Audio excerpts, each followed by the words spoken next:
جيت اغسل الحمام، قطعت وريقتي. حمام ديال 460 ماشي سبا ولا لا، حمام بلدي ديال العواد.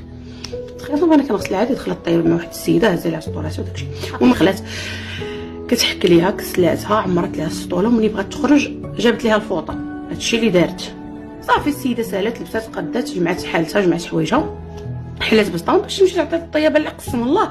الطيابه عوض ما دير داكشي في جيبها، شنو كتسمع؟ اجي اجي اجي اجي اختي اختي، اجي اجي اجي. قالت لها شنو هادشي؟ قالت لها شنو؟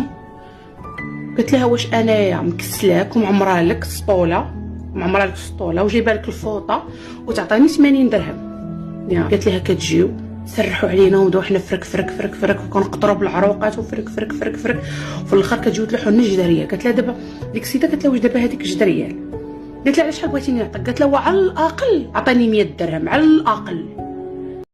هاي 100 درهم للمرأة، 10 د العيالات ب1000 درهم، يعني 3 المليون في الشهر. هو خصهم اخويا يخلصوا الضريبة؟ لا والو، خصهم يخلصوا الضريبة.